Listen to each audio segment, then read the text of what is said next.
Continuamos aqui então com a série de magnetostática, com exercício 4.4. Suponha que a densidade superficial de corrente J dentro de um fio circular de raio R varia, segundo a lei J de R, igual a um polinômio de segunda ordem, né? Um quadrático com R ao quadrado, A mais B, R ao quadrado. E R é o pequeno, né? Minúsculo, é o raio genérico que vai de zero, porque eu tenho que pegar alguma parte do fio, então não posso ter zero dentro do limite, por isso que é a partir de zero, até o raio do fio, né? Então menor ou igual a ter esse raio do fio, mas podendo tocar na borda do fio. E aí ele deu duas informações, o J em zero é zero, e o J no raio R, maiúsculo, é J0. E pede para calcular o campo magnético dentro e fora do fio. E pedindo depois para traçar o gráfico H de R, e indicando também o valor na fronteira do fio, né? No raio dele, R maiúsculo. Primeira coisa aqui, então, a gente tem que modelar a densidade e deixar de ter termos genéricos, né? Ele diz que J de zero vai valer zero. Ué, quando eu aplicar zero no R minúsculo, eu vou ter A mais B vezes zero ao quadrado, que vai dar zero. Então, todo esse cara aqui vai dar zero, o que me leva a concluir que o termo A do polinômio vale zero. E quando eu aplico o valor R, eu tenho o elemento, a densidade J0. E quando, sabendo que A é igual a zero, quando eu aplicar R, eu vou ter o raio ao quadrado aqui. O meu parâmetro B, então, vai valer J0 sobre o valor do raio do fio ao quadrado. Então, a fórmula genérica do J de R vale 0, que é o A, B vezes o raio ao quadrado. E o B vale J0 sobre R do limite do fio ao quadrado, vezes um raio genérico de 0 menor do que R, menor ou igual ao R maiúsculo, limite do fio.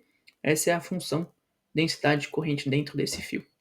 Então agora a gente consegue calcular o que eu vou chamar de H1, que é o campo dentro do fio. Para isso, a gente vai usar o conceito da linha amperiana, ou no caso, a lei de Ampère, né? O que eu vou desenhar aqui? Eu vou usar um círculo, e esse círculo, não ficou bem, ficou mais uma elipse, mas eu vou desenhar aqui um círculo, e esse círculo, ele tem um raio R do fio. E dentro dele vai ter um círculo menor, de um raio genérico. Esse daqui eu vou mudar de cor. Ele vai estar aqui. Ele tem um raio menor. Não vou conseguir centralizar mesmo, mas eles são concêntricos, né? Então é o mesmo centro. Ele tem um raio menor, genérico, Rzinho. Se eu usar, e aí lógico, esse fio eu tenho como se fosse a caneta fosse o fio. Eu deitei ele e eu estou vendo a seção transversal desse fio. Então, obviamente, a corrente está passando para dentro ou fora do plano. Eu vou assumir aqui, por simplicidade, que ela está saindo do plano. Então, eu tenho a minha corrente nesse fio, eu vou desenhar em verde. Ela está ao longo de todo o fio, mas ela está nesse sentido aqui, ó, saindo do plano. E ela vai depender da densidade de corrente e a área que eu estou considerando para cada porção aqui do fio. Porque eu tenho uma densidade uniforme, não uniforme na verdade, né? Ela depende de uma função quadrática do raio, mas eu tenho uma seção de área dependendo de quanto que eu vou cortando esse fio até pegar a totalidade dele no raio R maiúsculo.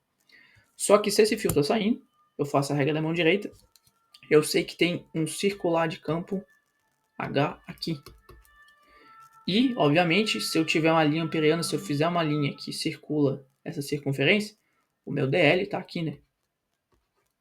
Eu só estou desenhando ele continuando o círculo, mas ele também ele é paralelo e na mesma orientação do que o H, né? É só que eu desenhei ele aqui em cima, porque eles têm que, para não ficar superposto. Se eu usar a lei de Ampère, eu sei que o H projetado na direção do DL tem que dar toda a corrente dentro da linha amperiana que eu estou considerando. Eu estou considerando essa circunferência de raio Rzinho genérico.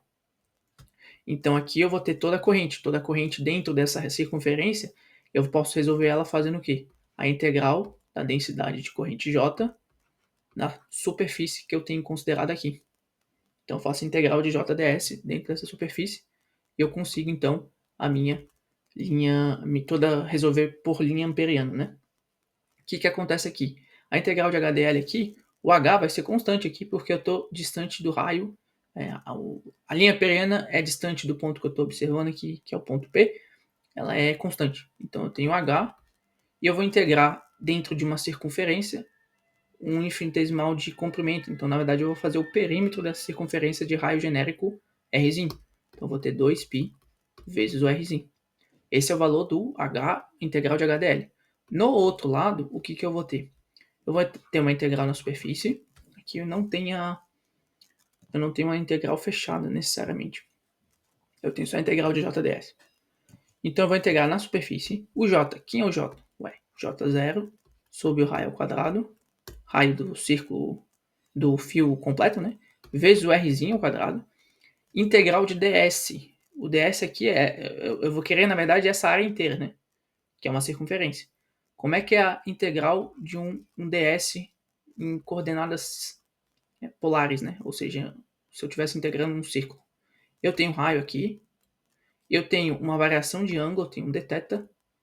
Na verdade, aqui eu vou ter que fazer um pouco diferente. O raio não é constante necessariamente, né? Então não tenho necessariamente um R maiúsculo. Eu tenho um Rzinho. Nesse Rzinho eu faço uma varredura angular, ou seja, eu gero um dθ. E eu ainda posso fazer uma variação pequena de raio. Eu gero um dr. Então a área desse cara aqui pode ser aproximada como o dr aqui no lado, que é esse trecho aqui, e esse arco aqui, que vai valer Rzinho dθ. Ou seja, a varredura do ângulo pequeno que eu tenho vezes o valor original do raio. A área de um quadrado, um retângulo aqui no caso, vai ser R dθ dr. Ou seja, eu tenho R dr dθ. E eu tenho que integrar de modo a desenhar essa circunferência de raio Rzinho minúsculo. Bom, nesse caso eu vou ter o quê? Eu vou ter H vezes 2π R à esquerda. J0, R maiúsculo ao quadrado são constantes, eu posso tirar da integral. Essa integral eu vou ter que fazer em R e em θ. Em θ vai ser simples. Eu não tenho nenhuma função aqui, nenhum elemento de θ nessa função, então eu vou integrar só dθ. De quanto a quanto? De 0 até 2π para eu desenhar uma circunferência inteira, certo? E a minha integral em R vai ser de 0 até o Rzinho genérico R, que eu não sei quanto que é. Então eu vou resolver a integral indefinida, né? Vou deixar com o R como função. Só que eu tenho R ao quadrado vezes R. Então eu tenho R ao cubo dr. Essa é uma integral polinomial. Aqui vai ficar 2π, que é a resolução desse problema aqui, né? Então eu tenho o quê? H vezes 2πr vale J0 sobre R quadrado vezes 2π da integral do θ vezes a integral de R ao cubo é R na quarta sobre 4. Eu vou aplicar de 0 a R, vai ficar no final R quadrado na quarta, né? Porque vai ficar R na quarta menos 0 na quarta, tudo dividido por 4. Vai ficar R na quarta dividido por 4. Tenho 2π da esquerda, porque eu quero encontrar o campo, né? Então eu quero isolar H. Eu tenho esse Rzinho genérico que vai simplificar com esse Rzinho na quarta aqui, vai deixar 1 na 3. E aí eu tenho o campo, então, vai ser basicamente o H. O 2πr foi todo simplificado à esquerda, vai ficar J0 vezes o raio genérico ao cubo, dividido por 4, raio do fio maiúsculo ao quadrado. Esse é o campo magnético dentro do fio. Ou seja, essa função H de R só é válida de 0, menor do que R, menor, igual até o R do fio maiúsculo. Porque eu estou dentro do fio. Então eu fiz um raio genérico que está limitado a dentro do fio, né? Se eu passar do fio, ou seja, se eu passar de R, aí a gente vai calcular o campo fora do fio, que é a segunda parte. Mas então esse é o primeiro resultado do campo. Agora a gente vai resolver o campo fora do fio. O campo fora do fio, bom, vocês concordam que eu posso fazer a mesma lógica, né? Eu vou fazer uma linha amperiana e eu vou fazer a lei de Ampère, vou aplicar a lei de Ampère. Então eu vou fazer integral de HDL num circuito fechado, né? Numa linha fechada. No caso eu vou fazer um círculo também por simplicidade. Vai ser toda a corrente que eu tenho dentro do fio. Bom, eu vou usar o princípio aqui, eu vou simplificar o problema. Eu vou copiar e colar essa circunferência. Só que eu só vou mudar quem é quem no desenho. No meu caso agora, essa minha circunferência R está para fora do fio. Então ela é maior do que o fio. Será que eu consigo fazer isso de uma maneira? Sim, então aqui vai ficar bom. Então ela está fora do fio.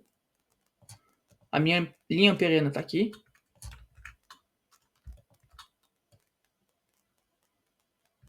O meu raio está aqui, desculpa. O Rzinho está fora do fio. Ele é genérico, está fora do fio. E, obviamente, aí todos esses elementos aqui que eu tinha considerado, eles não vão estar mais aqui, né? Eles vão estar naquela circunferência azul que está por fora. Mas o princípio ainda vale. O H ele é perpendicular a uma projeção desse fio. O DL da corrente também, porque eu continuei tendo duas circunferências. Então, eu ainda tenho, em verde, em laranja também pode ser, eu tenho ainda aqui um H, porque eu estou de novo considerando... de novo não. Como eu considerei inicialmente que a corrente estava saindo, eu tenho que manter a consideração porque é o mesmo fio. Então, eu faço a regra da mão direita. Eu tenho um H aqui e eu tenho um DL aqui, né? Meu H aqui também é um vetor, então eu tenho que colocar... eu já tinha colocado no outro, faltou só colocar nesse, certo? Só que qual que é o detalhe agora? Lembra que a integral, a lei de Ampère é a integral de HDL vai ser o mesmo cálculo, né? H2πr. Por quê?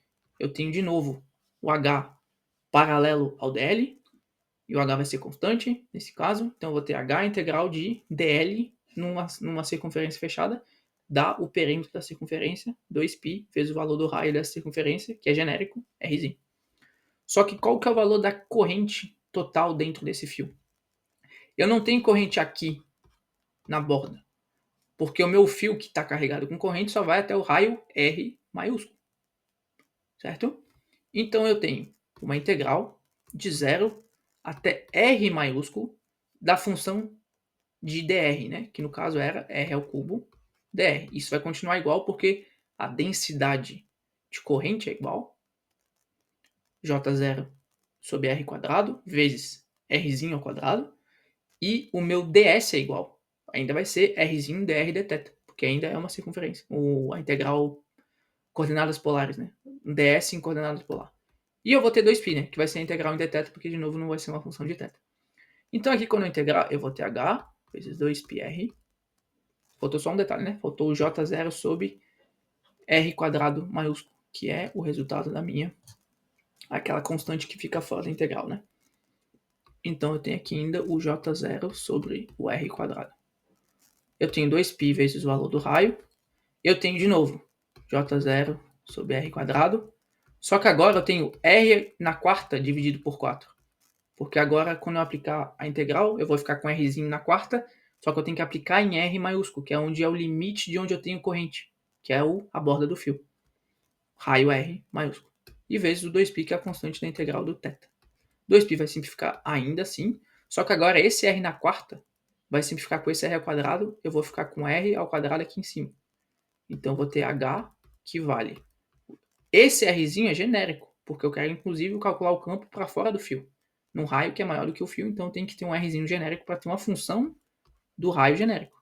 Lógico, tem limites onde eu posso aplicar essa função, a gente já vai descobrir aqui certinho. O R quadrado vai ficar aqui em cima, e eu tenho 4 da constante, e o Rzinho aqui embaixo. E essa função só vale se o Rzinho for maior do que R. Eu vou colocar maior do que R, mas ele também precisa ser igual, eu já explico. Mas então, se eu tiver um raio maior do que a fronteira do fio, aí eu posso usar essa função em laranja. Se não, eu tenho que usar a função em verde, calculada ali na esquerda. Certo? Percebam que essa função faz sentido um pouco com o campo de um fio infinito. Eu tenho a distância Rzinha desse fio, o campo é corrente I sobre 2πr. Aqui não tem os 2πr, mas aqui eu ainda estou com uma função inversa do raio, do ponto em relação ao fio, o que é típico. O fio infinito também, ele é inverso ao raio, né? O raiozinho R, né? E esses J0 R quadrado sobre 4, muito provavelmente é toda a corrente dentro do fio. Então tem, lógico que tem as constantes 2π ali ainda, né? Mas em teoria aqui está emulando toda a corrente no fio, dividido pelo inverso, dividido pelo raio, ou seja, uma função inversa do raiozinho R, que está fora do fio. Então ainda faz sentido. O campo magnético de um fio de corrente, normalmente ele decai linearmente, inversamente, ele é inverso ao raio, ele não decai necessariamente linear, porque essa não é uma função linear. Então, o que eu tenho aqui?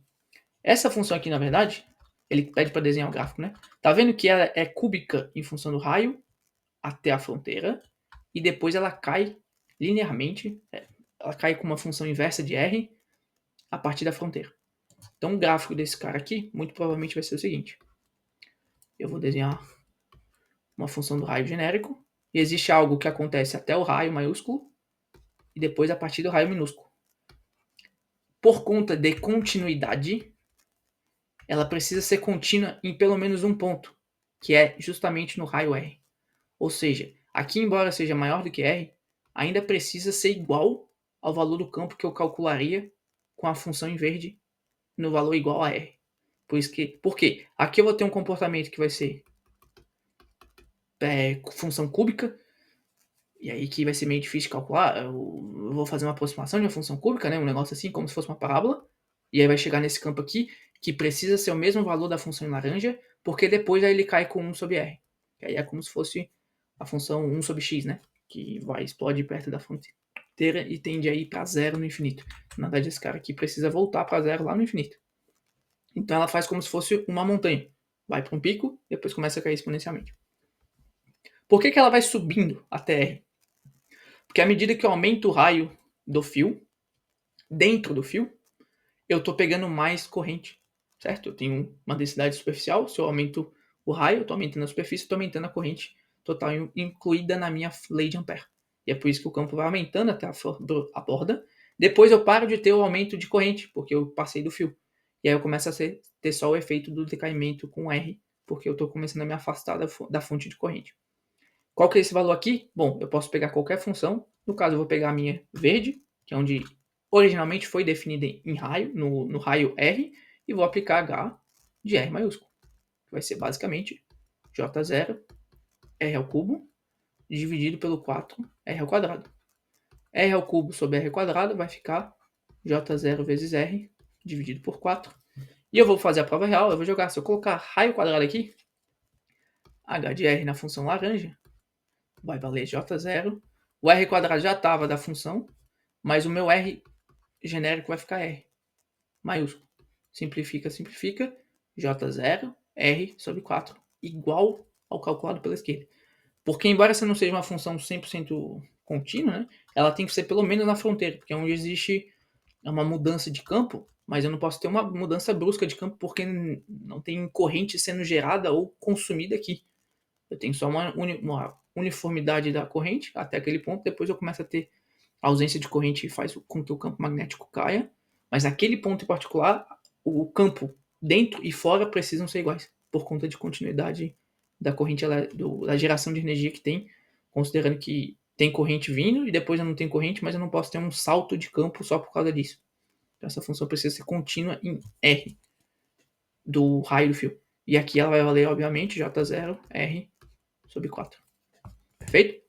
Resolvemos essa questão aqui que não é mais usando o conceito de campo de um fio infinito, mas usando a lei de Ampère e definindo uma linha amperiana e fazendo a integral e computando toda a corrente que existe dentro desse fio, que pode simplesmente ser uma função da densidade superficial de corrente, e eu ter que integrar dentro dela, usando provavelmente coordenadas polares, se for um fio, no caso aqui, né?